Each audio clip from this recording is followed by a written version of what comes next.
से बना है अकाउंट्स। अब ये अकाउंट्स क्या होता है? अकाउंट्स मतलब होता है एक पर्टिकुलर हेड, वो पर्टिकुलर हेड जहाँ पर हम कैश की भी और क्रेडिट में उधार। अभी हमने पढ़ा कैश और क्रेडिट ट्रांजेक्शन यूनिट के हिसाब से, वैल्यू के हिसाब से। कैश की यानी कि नकद की ट्रांजेक्शन, क्रेडिट माने उधार की ट्रांजेक्शन। यानी अकाउंट्स के अंदर हम उन वो ट्रांजेक्शन जो नकद में और उधार दोनों में हुई हैं उन्हें एक पर्टिकुलर हेड में लिखते हैं। पर्टिकुलर हेड से मतलब होता है एक स्पेस पहले पे लिख देते हैं जहाँ पर उस आदमी से रिलेटेड या उस चीज़ से रिलेटेड सारी ट्रांजेक्शन होती हैं। वो ट्रांजेक्शन में सैलरी भी हो सकती है, टेलीफोन एक्सपेंसेस भी हो सकते हैं, इलेक्ट्रिक चार्जेस भी हो सकते हैं, किसी आदमी का नाम भी हो सकता है। जैसे कि आप जब बैंक में जाते हो तो बैंक वाले कहता है आप अपना अकाउंट नंबर बताइए। अब अकाउंट नंबर मतलब आपका नंबर क्या है, तो जो आपका नंबर होगा उसमें आपकी सारी डिटेल। ऐसे किसी और का अकाउंट नंबर है तो उसमें उसकी डिटेल। तो यहाँ अकाउंट से मतलब है कि एक पर्टिकुलर हेड, उस आदमी का या उस चीज़ का एक पर्टिकुलर हेड जिसमें उसकी सारी ट्रांजेक्शन लिखी हुई हैं, उसकी सारी बातें, वो नकद की हों या उधार की बातें हैं, ये सारी ट्रांजेक्शन उसके अंदर क्या होती हैं, रिकॉर्ड होती हैं, जो एक डायरेक्शन बताती हैं। नेक्स्ट हमारा हो गया वर्ड कैपिटल। अब कैपिटल क्या होता है? कैपिटल वो अमाउंट होती है जो इन्वेस्ट करता है प्रोपराइटर यानी कि जो उसका मालिक होता है, जो दुकान का या शॉप का एक मालिक है, उस मालिक को हम प्रोपराइटर या ऑनर बोलते हैं। वो ऑनर जो अपना पैसा बिजनेस में लगाता है, यानी कि बिजनेस में अगर कोई आदमी अपने कुछ पैसे लगा रहा है, वो अपना बिजनेस चालू कर रहा है 1 लाख रुपए से, 10 लाख से, 20 लाख से, 2000 से, 5000 से, तो जो भी पैसा उसने बिजनेस में इन्वेस्ट करा, जो पैसा लगाया, वो पैसा हम क्या बोलते हैं, उसे कैपिटल बोलते हैं। ये उस आदमी की मॉनेटरी वैल्यू होती है। ये बिजनेस के लिए तो लाइबिलिटी है, क्योंकि बिजनेस के लिए लाइबिलिटी इसलिए है क्योंकि जब हम बिजनेस बंद करेंगे तो हम उतने पैसे निकालने होते हैं कि यार इतने पैसे मेरे कैपिटल के आ गए या इतने पैसे नहीं आए। कभी कभी हम देखते हैं हम एक बिजनेस चालू करते हैं, मैंने 1 लाख रुपए लगा के बिजनेस चालू करा और 2 महीने 3 महीने के बाद बिजनेस में मुझे नुकसान हो गया, तो मैं कहता हूँ मैं यार 1 लाख रुपए लगाए थे, 90,000 आए, तो मैं बिजनेस से अपना 1 लाख रुपए निकालना चाहता हूँ। निकालना मीन्स लाइबिलिटी, वो मेरे बिजनेस पर पैसे हैं। तो कैपिटल जो होती है बिजनेस के लिए लाइबिलिटी होती है। इस तरह से कैपिटल का मतलब हो गया कि वो अमाउंट जो प्रोपराइटर यानी ऑनर बिजनेस में लगाता है, उसे हम क्या बोलते हैं, कैपिटल बोलते हैं। ठीक है जी। कैपिटल को जो है हम शेयर होल्डर फंड भी कह देते हैं, या आप इसे ऑनर इक्विटी भी कह देते हैं, या नेट वॉथ। जो पैसा आदमी बिजनेस में लगाता है उस कैपिटल को हम कैपिटल शेयर होल्डर भी बोल देते हैं, या बिजनेस के हिसाब से आप उसे ऑनर इक्विटी, ऑनर मीन्स मालिक का पैसा, या नेट वॉथ भी इसे कहा जाता है। सीधे वर्डों में आप कह सकते हो कि जितना पैसा आपका बिजनेस में लगा हुआ है उसमें से जितने पैसे आप किसी को पे करना चाहते हैं, इसे माइनस करने के बाद जो अमाउंट आई वो क्या कहलाती है, कैपिटल। कैपिटल का मतलब ओनर्स का पैसा। एसेट्स बिजनेस में जितना भी पैसा लगा हुआ है वो। लाइबिलिटी अगर किसी की कोई बकाया पैसे देने हैं, लाइबिलिटी का मीन्स किसी की कोई पेमेंट करनी हो, तो सारे पैसे में से पेमेंट के पैसे माइनस करने के बाद जो अमाउंट आई वो क्या कहलाती है, कैपिटल। एसेट्स सपोज कीजिए 1 लाख रुपए की है, यानी आपके बिजनेस के अंदर 1 लाख रुपए का सारा माल रखा हुआ है, जिसमें से 1 लाख में से 20,000 रुपये का उधार माल था। तो 1 लाख में से अगर हम 20,000 उधार के हटा दें तो असल में बिजनेस में कितने के पैसे लगेंगे, वो कैपिटल 80,000, तो उसे हम कैपिटल बोलते हैं। कैपिटल मीन्स वो अमाउंट जो ऑनर ने यानी मालिक ने बिजनेस में लगाया है, जो पैसा बिजनेस में क्या करा है, इन्वेस्ट, वो चीज़ कैपिटल कहलाती है। नेक्स्ट हमारा टॉपिक होता है ड्राइंग का, जिसे भी हमने पीछे पढ़ा था। ड्राइंग को जैसे पढ़ते ही सबसे पहले हम सोचते हैं कि क्या होगी, कला होगी, आर्ट होगी। ड्राइंग से है कोई भी अमाउंट जो विड्रॉ करी जाए, निकाली जाए, या कोई गुड्स, कोई भी माल जो प्रोपराइटर अपने पर्सनल यूज के लिए लेता है, यानी प्रोपराइटर मीन्स मालिक, प्रोपराइटर यानी मालिक या पार्टनर्स कोई भी अपने पर्सनल यूज के लिए अगर कोई माल रुपए निकाले या कोई गुड्स निकालता है बिजनेस से, तो उसे क्या बोलते हैं, हम ड्राइंग्स बोलते हैं। गुड्स प्रोपराइटर जब निकालता है तो उसके वो परचेज जितने की करी गई उतने पैसे लिखता है। यानी कि अगर आप सपोज कीजिए ओनर हैं, आप अपने किसी भी पर्पस के लिए कोई माल निकालते हैं अपने बिजनेस से, आपका सपोज कीजिए बिजनेस मोबाइलों का है, बहुत सारे मोबाइल आप बेचने के लिए लाए, उस मोबाइल में से आपको कोई मोबाइल पसंद आ गया, उस मोबाइल की कीमत थी 15,000 रुपये की, यानी कि कॉस्ट जो थी वो 15,000 की थी, लेकिन आप उसे 20,000 का बेचते, तो अगर वो आप उस मोबाइल को बिजनेस में से अपने लिए निकालते हैं तो उसे आप बोलेंगे क्या चीज़, ड्राइंग्स, यानी कि पर्सनल यूज़ के लिए आपने उसे निकाला। अब उसकी जो है जो कॉस्ट के पैसे थे, जितने का आपने उसे क्या करा था परचेज, उतने पैसे आप उस बिजनेस में लिखेंगे उस पैसे को, यानी कि आपको 15,000 उसमें लिखने पड़ेंगे। क्योंकि ड्राइंग जो है वो हमारे रिड्यूस कर देती है इन्वेस्टमेंट को, यानी कि हमारी कैपिटल को कम कर देती है। और ड्राइंग जो होती है वो प्रोप्राइटर के पार्टनर्स में डेबिट होती है, यानी उसको नुकसान होता है। तो इसीलिए हम अपने कैपिटल को कम करने के लिए ड्राइंग के पैसे की ओरिजिनल वैल्यू माइनस करते हैं। आप सीधे वर्डों में कह सकते हो ड्राइंग का मतलब हो गया कि कोई भी ओनर या प्रोप्राइटर या पार्टनर अपने पर्सनल यूज के लिए अगर कोई भी गुड्स या फिर कोई भी अमाउंट निकालता है तो हम उसे क्या बोलते हैं, ड्राइंग्स बोलते हैं।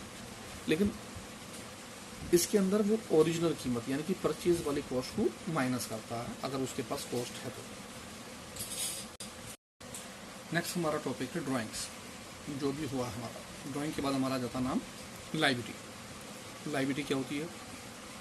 लायबिलिटी का मतलब हो गया पे बिल, यानी कि बिजनेस किसी को भी अगर कोई अमाउंट पे करता है, यानी कि आप कह सकते हो ओनर यानी प्रोप्राइटर या पार्टनर्स अपने बिजनेस में से किसी की भी तरह की कोई अमाउंट अगर किसी को पे करता है तो वो चीज़ लायबिलिटी कहलाती है। आपका बिजनेस है, आप किसी भी पर्पज से अपने बिजनेस में से अगर किसी भी आदमी को कोई अमाउंट देते हैं, कोई भी पैसा देते हैं, तो वो चीज़ क्या कहलाएगी, लायबिलिटी। अब लायबिलिटी भी दो टाइप की हो सकती है। इंटरनल लायबिलिटी, यानी अगर आप अपने बिजनेस के अंदर के किसी भी पार्टनर आदमी को, पार्टनर्स भी हो सकता है वो आपका एम्प्लॉयज़ भी हो सकता है, या किसी भी पर्पज़ के लिए आप इंटरनल वालों को पैसे देते हैं, जैसे सैलरी वगैरह देना, तो वो इंटरनल लायबिलिटी हो गई। किसी आदमी की सैलरी थी 50,000 रुपये की या 30,000 की या 20,000 की, आपने उसमें से कुछ पैसे दे दिए और कुछ पैसे बाकी रह गए, या कोई भी पैसा नहीं दिया, वो अमाउंट आपकी क्या कहलाएगी, इंटरनल लायबिलिटी। दूसरी चीज़ एक्सटर्नल लायबिलिटी। अब एक्सटर्नल लायबिलिटी कौन सी हो गई, वो लायबिलिटी जो हम आउटसाइड वालों को यानी किसी बाहर वालों को कोई लायबिलिटी देते हैं। जैसे कि सपोज को मैंने उधार माल खरीदा था, उस आदमी के पैसे देने बाकी हैं, तो वो चीज़ क्या कहलाएगी, मेरी एक्सटर्नल लायबिलिटी। जैसे कि क्रेडिटर्स उधार वालों के पैसे, कोई मैंने बैंक से पैसे लिए थे, बैंक ओवरड्राफ्ट यानी एक्स्ट्रा पैसा ले लिया था, वो पैसा देना, किसी से कोई लोन वगैरह लिया था, या कोई भी आउटस्टैंडिंग पैसा किसी का देना बाकी है, तो ये सारी बातें क्या कहलाएंगी, एक्सटर्नल लायबिलिटी।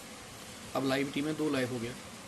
लायबिलिटी का मतलब वो चीज़ जो प्रोप्राइटर या ओनर किसी को देता, वो लायबिलिटी कहलाता है। इसमें दो लायबिलिटी हो गई, एक तो कौन सी हो गई, इंटरनल लायबिलिटी, यानी कि अब आप बिजनेस के अंदर ही किसी को कोई पैसे देते हो, एक वो हो गई लायबिलिटी जो बिजनेस के बाहर वाले को देनी हो पैसा, वो हो गया क्या आपका एक्सटर्नल लायबिलिटी। अब लायबिलिटी की भी दो तीन क्लासिफिकेशंस हैं, किस किस कैटेगरी में बांटा गया लायबिलिटी को। तो यहाँ लायबिलिटी को हमने दो पार्ट में डिवाइड करा है। पहला पार्ट का नाम है नॉन करंट लायबिलिटी। जब आप 12th क्लास में जाएंगे तो सबसे पहला चैप्टर में आपको मिलेगी लायबिलिटी के बारे में, बैलेंस शीट। तो हम देखते हैं नॉन करंट लायबिलिटी क्या होती है। नॉन करंट लायबिलिटी से मतलब होता है कि ऐसी लायबिलिटी जो आप पे करते हैं 1 साल से ज़्यादा टाइम में, यानी कि आफ्टर 1 ईयर आप 1 साल के ज़्यादा टाइम में अगर किसी भी अमाउंट को पे करते हैं किसी को भी, यानी अकाउंटिंग ईयर के लास्ट में, अकाउंटिंग ईयर से मतलब होता है कि 12 मंथ के बाद अगर किसी भी आदमी का कोई पैसा पे करना हो, यानी कि ऐसी लायबिलिटी जो 12 महीने के बाद पे करी जाती है, हम उसे क्या बोलते हैं, नॉन करंट लायबिलिटी। जैसे कि हो एक तरह का कोई लोन वगैरह, डिबेंचर भी लॉन्ग टर्म लोन होते हैं, लंबे टाइम के लिए जाते हैं, 4 साल 5 साल 10 साल के लिए। तो नॉन करंट लायबिलिटी से मतलब ऐसी कोई भी अमाउंट जो 1 साल से ज़्यादा टाइम में पे करी जाए, वो नॉन करंट लायबिलिटी कहलाती है। जैसे हम कह सकते हैं लोन वगैरह। अब करंट लायबिलिटी ऐसी कोई भी अमाउंट जो विद इन 12 मंथ 12 महीने के अंदर अंदर, यानी कि एक अकाउंटिंग पीरियड के अंदर अंदर आप पे करते हैं, यानी 12 महीने से करंट टाइम में अगर किसी को पैसा पे करना हो तो हम उसे करंट लायबिलिटी बोलते हैं। जैसे कि सपोज कीजिए आपने कोई माल खरीदा था, उसके पैसे क्रेडिटर्स को देने, कोई बिल था उसकी पेमेंट करनी। अब आप बिल की पेमेंट या क्रेडिटर्स को पैसे कब देंगे, 1 महीने बाद, 2 महीने बाद, 3 महीने बाद, हद है 4 महीने बाद, ये थोड़ी 2 साल बाद 4 साल बाद उधार के माल के पैसे देंगे। लोन के पैसे तो आप दे सकते हैं 2 साल बाद, 4 साल बाद, 5 साल बाद, लेकिन कोई उधार माल लेंगे तो उसके पैसे तो आपको 12 महीने के अंदर देने हैं, कम से कम टाइम में, तो उसे हम करंट लायबिलिटी बोलते हैं। शॉर्ट टर्म लोन, छोटे टाइम के लिए आपने किसी आदमी से कहा भाई 2-3 महीने को उधार पैसे दे दो, मैं आपको लौटा दूंगा काम होने पे, तो वो शॉर्ट टर्म लोन कहलाते हैं। अब लायबिलिटी तो होंगी नॉन करंट लायबिलिटी और करंट लायबिलिटी। तो नॉन करंट लायबिलिटी का मतलब है ऐसी लायबिलिटी जिनकी पेमेंट 1 साल के बाद में करी जाती है। करंट लायबिलिटी ऐसी लायबिलिटी जिनकी पेमेंट 1 साल के अंदर अंदर करी जाती है। यहाँ यूज़ करा गया नाम अकाउंटिंग पीरियड। अकाउंटिंग पीरियड से मतलब होता है कि 12 मंथ। हम जो बिजनेस करते हैं वो 12 महीने का बिजनेस होता है, जिसे हम अकाउंटिंग पीरियड बोलते हैं। अब ये बिजनेस 1 जनवरी से स्टार्ट हो सकता है और 31 दिसंबर में ख़त्म, यानी कि आप 1 जनवरी में बिजनेस स्टार्ट करते हैं और 31 दिसंबर में ख़त्म करते हैं। इस तरह से सारे मिलाकर 12 महीने बैठते हैं।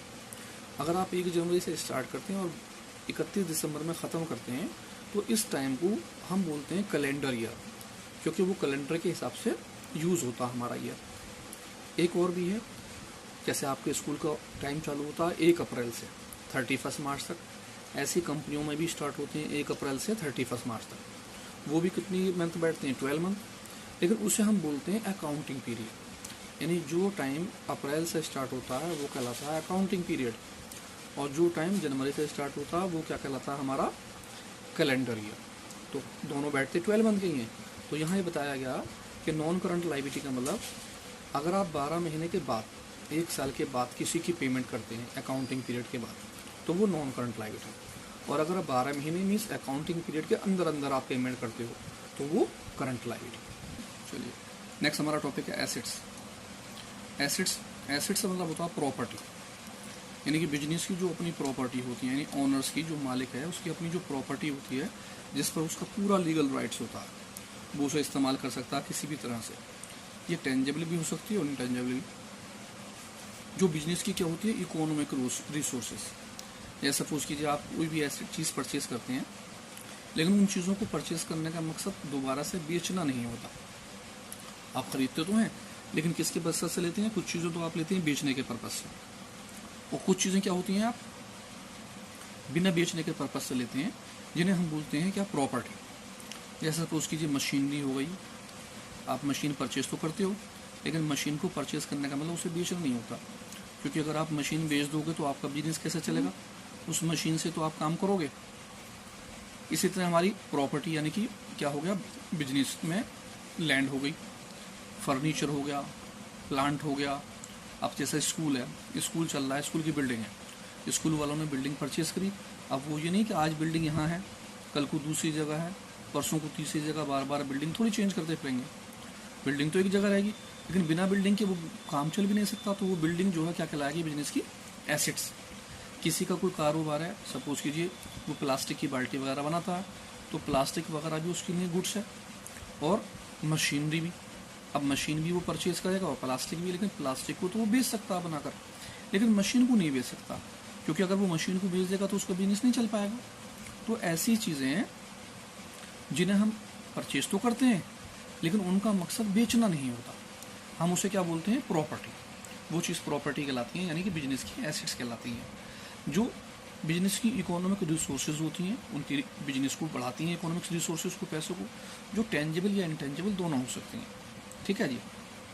बिजनेस में जैसे कि मशीन हो गया, बिल्डिंग हो गई, लैंड हो गया, फर्नीचर हो गया, स्टॉक हो गया, डेप्टर्स हैं, कैश गुडविल्स है, बहुत सी चीज़ें। अब एसेट्स की बहुत सारी यहाँ पर है, आपको इन्फॉर्मेशन वो दी है, डेफिनेशन, आपको इसी भी डेफिनेशन आसानी से ले सकते हैं। यानी कि एसेट्स आपकी क्या होती है? प्रॉपर्टी होती है, जिस पर आपके लीगल राइट्स होते हैं इंडिविजुअल में, और कंपनी वगैरह की क्या होती है? वो मॉनेटरी वैल्यू वगैरह होती है मनी की, तो आपकी कोई सी भी वैल्यू ले सकते हैं। ये क्या होती है सर? हमारी प्रॉपर्टी जो होती है वो बिजनेस की प्रॉपर्टी होती है, ओन होती है, यानी उसकी अपनी होती है। आप कह सकते हो वो टेंजेबल होती है, यानी उसका फिजिकल एक्सटेंट होता है, वो हमें दिखाई देती है। इनटेंजेबल भी हो सकती है वो, जैसे कि गुडविल का मतलब हो गया कि रेपुटेशन की, बहुत सी चीज़ें रेपुटेशन के नाम से बिकती हैं।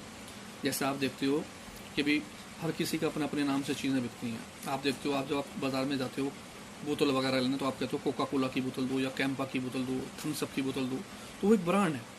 अगर वो आदमी आपको बिना किसी ब्रांड के कोई दूसरी बोतल दे दे, तो आप फ़ौरन क्या कर दोगे? मना कर दोगे, नहीं भी मुझे ये नहीं चाहिए।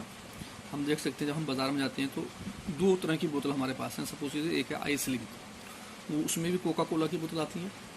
एक हो गई थम्स अप की बोतल, वो भी कोका कोला की बोतल आती है उसमें। अब दोनों बोतलों के रेट में डिफरेंस है। जो आइसलिंग की बोतल है वो कुल 10 रुपये की है, जबकि उतनी ही वैल्यू की कोका कोला की कंपनी की थम्स अप वाली बोतल वो 20 रुपये की है। तो किस चीज़ की अमाउंट ज़्यादा है? वैल्यूएशन की, यानी कि उसकी इंटेंजिबल एसेट्स यानी उसकी गुडविल ज़्यादा है, उसकी वैल्यूएशन, इस वजह से वो ज़्यादा महंगी बिक रही है। तो गुडविल भी क्या कहलाती है? एसेट्स कहलाती है। आप कह सकते हो ये अटैच होती है किसी चीज़ से, जैसे मैंने कहा यहाँ से अटैच है, इस चीज़ से वो चीज़ बिक रही होती है, उसकी मॉनिटरी अगर वैल्यू होती है अपनी ये। अब देखते हैं एसेट्स के टाइप, यानी कितनी क्लासिफिकेशंस में हमने एसेट्स को डिवाइड करा गया। एसेट्स को दो पार्ट में बांटा गया है। पहला हमारा है नॉन करंट एसेट्स। अब नॉन करंट एसेट्स कौन सी एसेट्स हो गई? नॉन करंट एसेट्स से मतलब होता है वो एसेट्स हैं जो हम खरीदते तो हैं लेकिन पर्पस उनका बेचना नहीं होता, यानी आप उन एसेट्सों को बेचने के पर्पस से, रीसेल के पर्पस से नहीं लेते, आप उसमें पैसे इन्वेस्ट करते हो, वो आपके बिजनेस को बढ़ाती हैं। आप कह सकते हो वो आपके पास लॉन्ग टाइम तक रहती हैं, बहुत लंबे टाइम तक, ठीक है जी। जैसे कि मशीनरी हो गया, प्लांट हो गया, आप कहीं इन्वेस्टमेंट कर दो वो पैसा हो गया, तो हम लंबे टाइम तक उसे अपने पास रखते हैं, आसानी से उन चीज़ों को नहीं बेचते, जिन्हें हम क्या बोल देते हैं?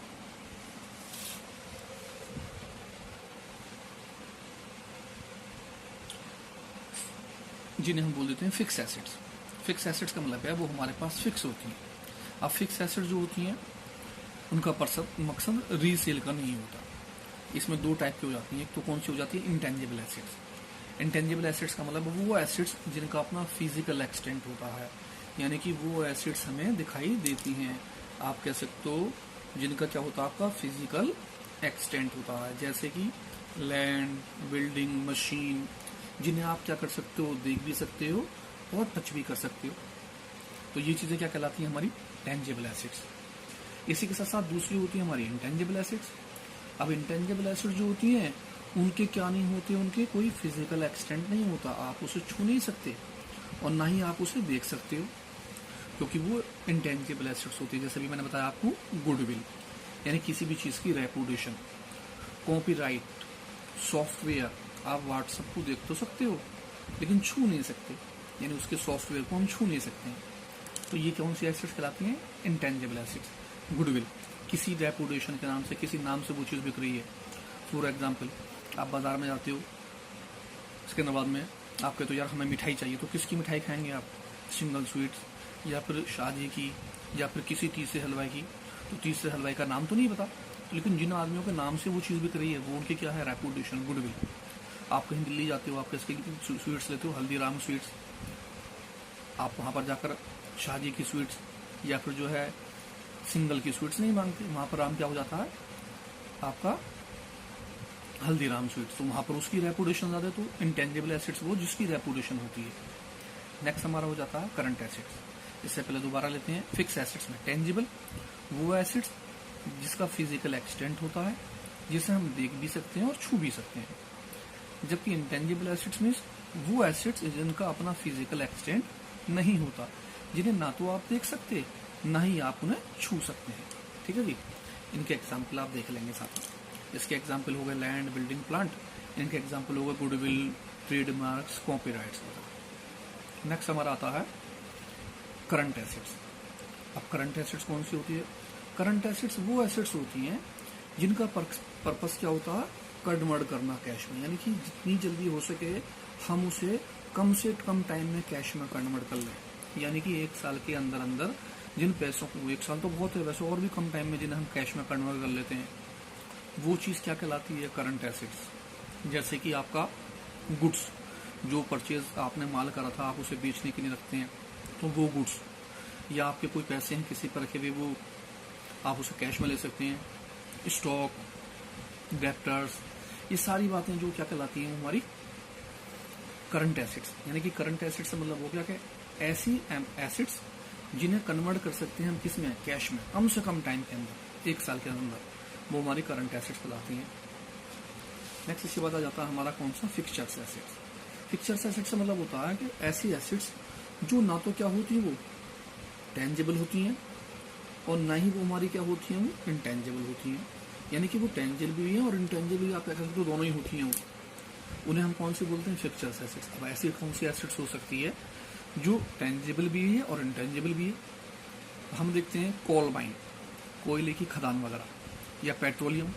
टाइम टू टाइम वो चीज़ क्या होती रहती है? कम, हल्के हल्के हल्के एक वक्त ऐसा आएगा वो चीज़ क्या हो जाएगी? ख़त्म हो जाएगी। यानी अभी तो हमें दिख रही है, हल्के हल्के वो टाइम क्या आएगा, पेट्रोल का वो चीज़ अपनी जगह से ख़त्म हो जाएगी, कोल माइन अपनी जगह से ख़त्म हो जाएगी। तो इन चीज़ों को हम क्या बोल देते हैं, फिक्चर्स एसेट्स, यानी कि वो एसेट्स जो ना तो टेंजेबल होती हैं और ना ही वो क्या होती हैं, इनटेंजेबल, यानी कि हल्के हल्के टाइम टू टाइम वो चीज़ खत्म हो जाती है। ऐसे ही क्या होती हैं, एडवर्टाइजमेंट। आप किसी से कोई एडवर्टाइजमेंट कराते हैं, अब वो एडवर्टाइजमेंट ऐसा नहीं है कि आपको सालों तक वही चलता रहेगा, सदियों तक चलता रहेगा, टाइम से हिसाब से चेंज होता रहता है। आप देखते हो कोका कोला का एडवर्टाइजमेंट आता था, पहले कोई और हीरो करता था, अब फिर कोई और हीरो कर रहा है, तो टाइम टू टाइम वो चीज़ एडवर्टाइजमेंट चीज़ होते रहते हैं, बदलते रहते हैं। आप देखते हो कोका कोला के साथ साथ आपने देखा होगा आपका एडवर्टाइजमेंट आता है इसका पेस्ट का, कोलगेट का। आपने देखा कोलगेट के एडवर्टाइजमेंट में क्या करता है, एडवर्टाइजमेंट में पहले कहता था उसने कहा नींबू भी है इसमें, फिर हल्के हल्के क्या आ गया, चोको आ गया, फिर वो नई नई चीज़ें लाने लगे। यानी हर एडवर्टाइजमेंट नई नई चीज़ें, तो एडवर्टाइजमेंट में हल्के हल्के क्या होते रहती हैं, बदलते रहते हैं, ख़त्म होते रहते हैं।